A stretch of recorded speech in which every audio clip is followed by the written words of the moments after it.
আসসালামু আলাইকুম। সবাই কেমন আছেন? আশা করি সবাই ভালো আছেন। আলহামদুলিল্লাহ আমি ভালো আছি। মুরগির চুনা পায়খানার জন্য প্রাকৃতিক উপায়ে মুরগিকে পানির সঙ্গে মিশিয়ে ওষুধ দেওয়া হচ্ছে। তো আমি প্রাকৃতিক যেই ওষুধটা আমি মুরগিকে দিব সেটা হচ্ছে পেঁপে পাতার রস। তো আমি পেঁপে পাতার রসটা হাতে এভাবে ঘষে তারপর পানির সঙ্গে মিক্স করে দিচ্ছি। আপনারা চাইলে পাটায় পিষে রস করে দিতে পারেন, না হলে ব্লেন্ডারে পিষে দিতে পারেন। তো আমি এভাবে দিয়ে দিচ্ছি কারণ এভাবে খুব সহজ হবে। আর বৃষ্টির দিনে অনেক ঝামেলা হচ্ছে, তো দেখা যাচ্ছে একটু পরপর বৃষ্টি নামতেছে। তো বৃষ্টির নামার কারণে কিন্তু মুরগির এই ঠান্ডা থেকে দেখা যায় মুরগি মাটির মধ্যে থাকার কারণে, পানিতে ভিজার কারণে মুরগির চুনা পায়খানা হচ্ছে। তো আমারও মুরগির দেখা হয়তো একটু একটু যাচ্ছে, তার কারণে আমি দিয়ে দিচ্ছি যাতে মুরগি তাড়াতাড়ি অল্প সময় ভালো হয়ে যায়।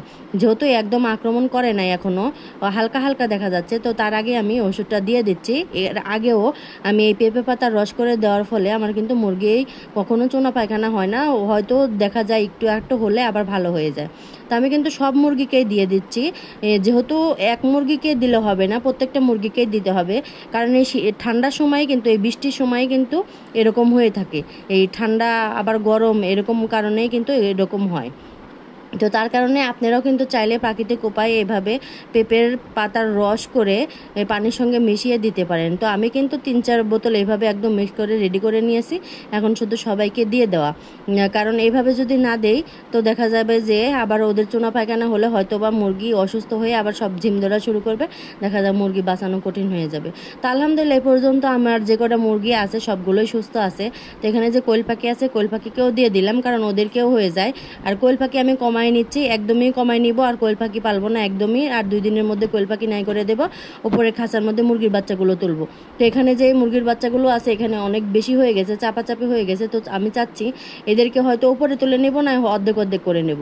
আর বৃষ্টির কারণে সব মুরগিগুলোই তুলে রাখছি, বাহিরে রাখা যাচ্ছে না কারণ একটু পরপর বৃষ্টি হচ্ছে। বৃষ্টি যদি ওরা পানি পরে ওরা ভিজে যাবে, আর কিন্তু ওদেরকে ঠান্ডা হবে, জ্বর হবে, পরে আবার মুরগি অসুস্থ হয়ে যাবে। তো সকালবেলা কিন্তু আজকে আমি এভাবে ওদেরকে পানি খাবার এভাবে দিয়ে দিচ্ছি। সকালবেলা যখন মুরগি ছাড়লাম তো তখন আমি এভাবে ওদেরকে পেঁপে পাতার রস দিয়ে দিছি। আর এভাবে কিন্তু আপনারাও চাইলে প্রাকৃতিক উপায়ে মুরগি কিন্তু চিকিৎসা করতে পারেন। তো আমি আরেকটা জিনিস করছি, আজকে সকালবেলায় খাবারের সঙ্গে মিশিয়ে দিছি, সেটা আজকে আমি বলবো না, আমি পরবর্তী হয়তো কোনো ভিডিওতে আপনাদেরকে জানাই দেবো যে মুরগিকে খাবারের সঙ্গে আরেকটা প্রাকৃতিক নিয়ম অনুসারে মুরগির ঠান্ডা, জ্বর আর এই চুনা পায়খানা যাতে না হয় সেই পদ্ধতিটা অবলম্বন করা যায়, যেটা মুরগির জন্য খুবই উপকারী।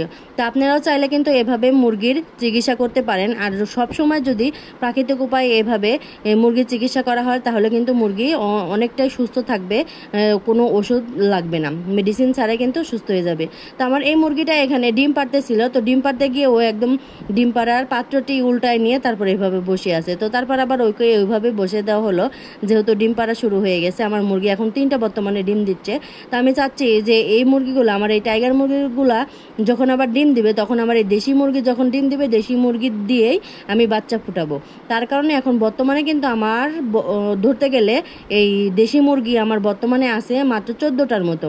তো যদি আরও লাগে দরকার আমি আরও মুরগি নিব। আর আমার এই নতুন মুরগিটা এটাও কিন্তু ডিম দিচ্ছে, ও কিন্তু 3টা ডিম দিয়ে দিছে অলরেডি। একটা ডিম ভেঙে ফেলছিল, তো ওটা আমাদের বাসায় লেগে গেছে। আর এরকম কিন্তু ভালো যে মুরগি ডিম পারলে শুধু বাচ্চা ফুটানো না, বাড়িতে কিন্তু ডিমের চাহিদাটাও পূরণ হয়।